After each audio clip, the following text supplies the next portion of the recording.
Hey guys, welcome back to the channel. Hope you're having a good one today. I'm Nick, and today I'm going to be ranking all 6 Jurassic Park and World movies from worst to best. Now, since I was born in 91, I've been following these films pretty much my whole life, and I'm a pretty big fan of most of them. Without wasting any more time, let's get right into ranking them. So coming into last place at number 6, we got Jurassic World Dominion, the 2022 film, the newest one in the franchise, and this might go down as the biggest disappointment in 2022 for me, thus far anyway. I was just expecting a movie with dinosaurs roaming the earth and humans trying to survive with them, right?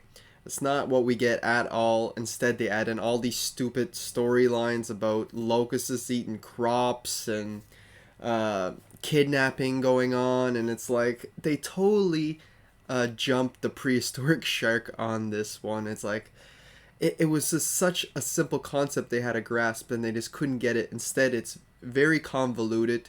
It's not confusing or anything. There's just so many side stories going on, and none of them are real interesting. The characters are fine, but they're just okay. The legacy characters that they bring back, I feel, was just a cash grab.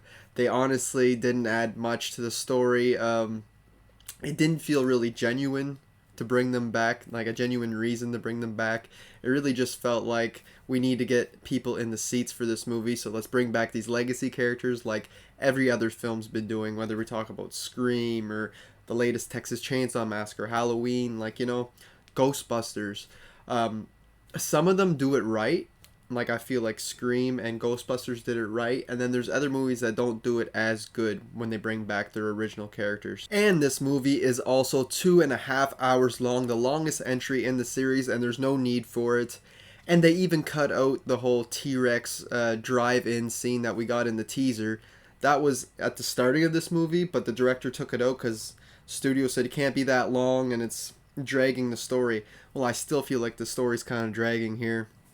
And it's just one of those movies that right away, the first 15 minutes, I was kind of disappointed on how the opening started, and I never really came back. Like, I never got my excitement back throughout the entire film. I was just pretty much disappointed the whole way through. It's not the worst thing I've ever seen or anything, but it's a pitiful excuse for a Jurassic World movie. Now, coming in at number 5, we got Jurassic World Fallen Kingdom.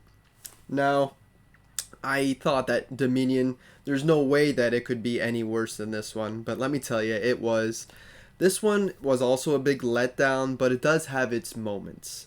The first 45 minutes or to an hour of this film is kind of like a disaster film where they're trying to rescue these dinosaurs from a volcano on the island, and it's the most emotionally driven story that we've gotten in this series, in my opinion. And I know a lot of people hate that. They don't want to see dinosaurs dying in that, but I felt like it just worked for the story. But it just seems odd that that happens halfway through this film, and then we're left with like an odd second half, which I wish they would have stuck to one thing or the other, but it is what it is. But the second half of this film does have some pretty cool moments in the mansion with the Indoraptor sneaking around like the boogeyman and just creeping everybody out and trying to kill everybody in the mansion. I thought that's really cool. Almost gives it like a haunted house vibe. And while I do like the Indoraptor going around like the boogeyman, I feel like it was kind of lazy to add him in this film, because the film right before this, Jurassic World, they genetically created a new species, the T-Rex mixed with the raptor. And it's like, I feel like they're just kind of going for that again here, except they add that he goes after laser guns. Anyway, I feel like that was kind of a copy and paste idea, even though the scenarios were different. But one thing I really dislike about this movie is all the new side characters they add in. They're super annoying. They got cringe-worthy dialogue. They're always trying to be funny when they're never funny. And yeah, that's one big pain in the ass when I watch this movie, is the side characters. The main cast is alright. I will say though, the little girl that plays Maisie, I believe her name is, I think she does a great job, and I don't mind her whole side story in this film. I feel like it works. I do really wish it was just about dinosaurs going around eating people with people trying to survive, but it is what it is, and I think it's done just a little bit better than Dominion. Coming in at number 4, we got Jurassic Park 3.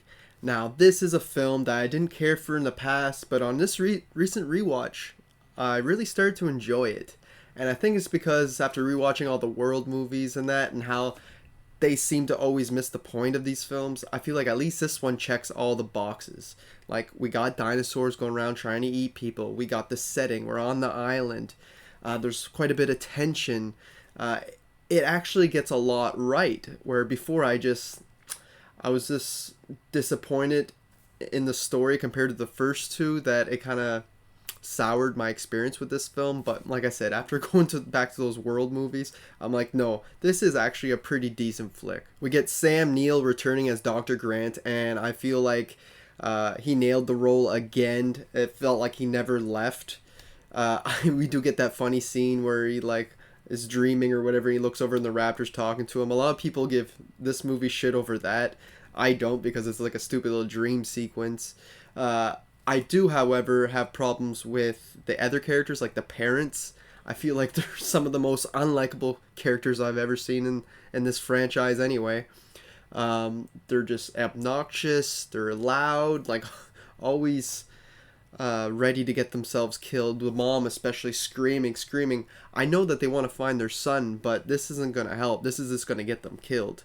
While the father is just constantly lying and just being a real a-hole. And honestly, I do not think this kid would survive on this island by himself for however many weeks he did.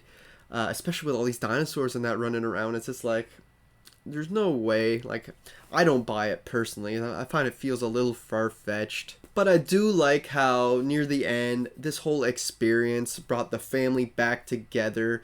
And now they seem like they're tighter than ever. I do like those little messages and themes in here like that. But as for the story, it's pretty straightforward, very simple. They're going in, trying to find the kid, and then they basically want to get out.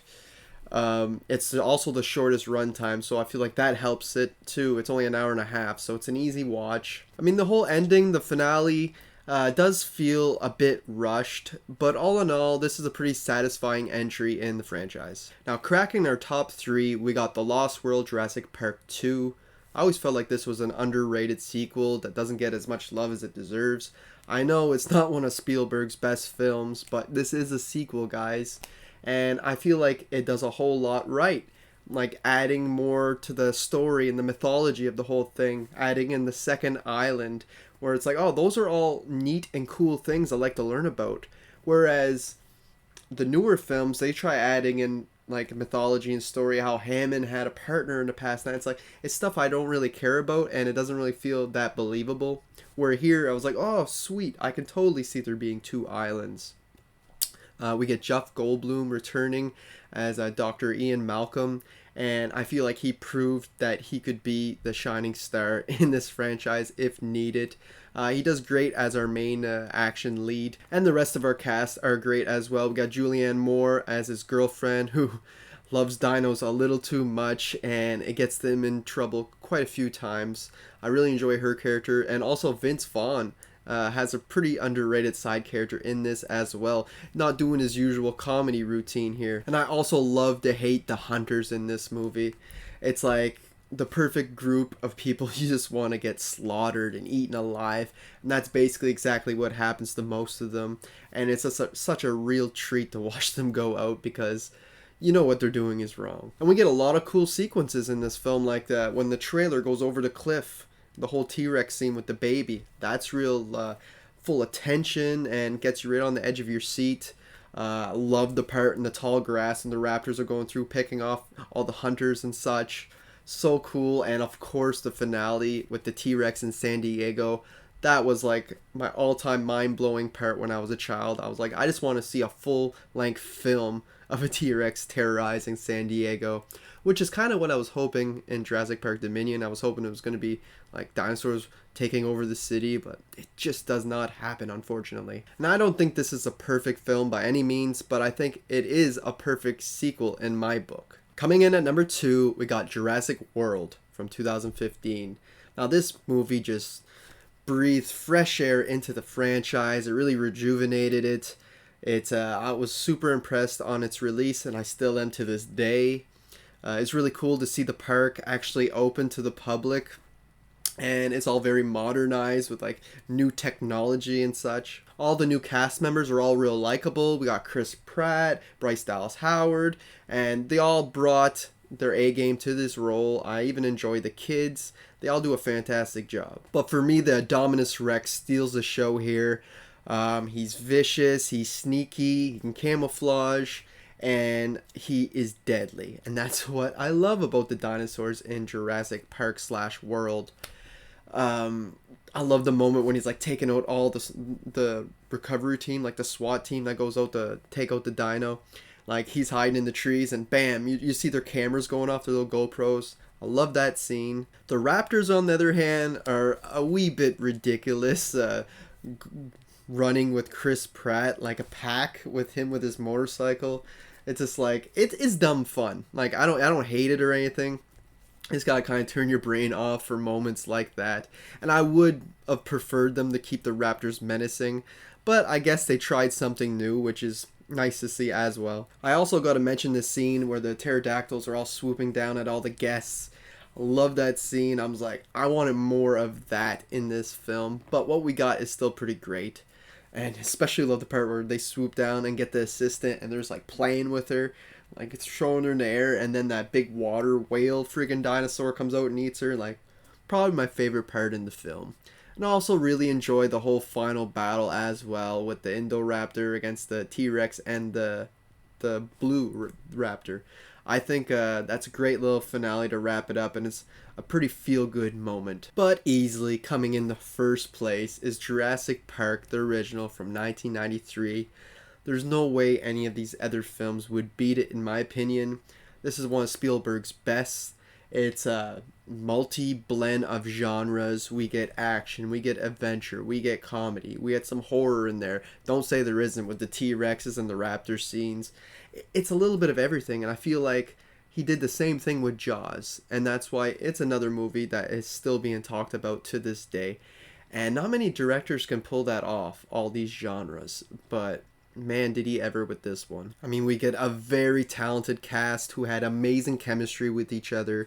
Sam Neill, Laura Dern, Jeff Goldblum, I mean, everybody, Sam Jackson, like even the side characters, they're all so iconic and memorable, even if they're in the film for just a little bit. Like Newman, I can't remember his real name, the dude from Seinfeld, the bigger guy who tries screwing them over. I mean, they're all so enjoyable, whether they're good or bad. You just love to watch them. And I also love the whole parenting themes in here, whether you're talking about the dinosaurs or Sam Neill's character, Dr. Grant, when he has to protect the kids for a big majority of the movie. He starts realizing that kids aren't so bad. It's just such a well thought out story. I know this is based on a book, by the way, but the world building here and to be able to put it all on screen is just phenomenal. Whether you're talking about like the Jeeps going through on the tracks and that. And there's just so many memorable scenes in here.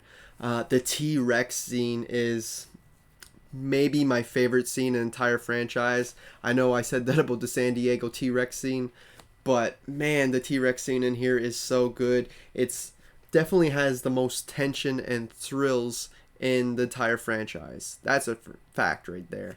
Like when he's coming down trying to eat the kids in the Jeep and that, you're like, oh my god, it's just so intense, so crazy, leading all the way up to where the Jeep's falling off the cliff on the other side, and it's another tension-filled scene.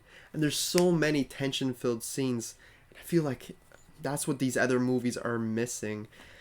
They're always in these life-threatening situations. You gotta also love the whole raptor scene where they figure out how to open doors and they're like sneaking around, like basically almost like slashers trying to take out the kids in the kitchen. And it's like, my god, this is just brilliant. This movie is just the entire package. It checks all the boxes. It's a perfect film. 10 out of 10.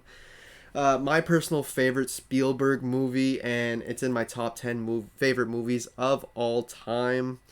And it begs the question, should we be messing with DNA of creatures that went extinct? Quick answer, no. Stay away from that shit. We should not be playing God. and that is a big message in these films. So there you have it, guys. There's my ranking of all 6 Jurassic Park / World movies. I probably screwed up the titles on a few of those. I tend to call the Jurassic Worlds Jurassic Parks and that, but hopefully I didn't screw that up too bad, guys. And let me know down below how you guys rank them. I'd love to hear it. Let's have a discussion down in the comment section. And until next time, guys, thanks for watching.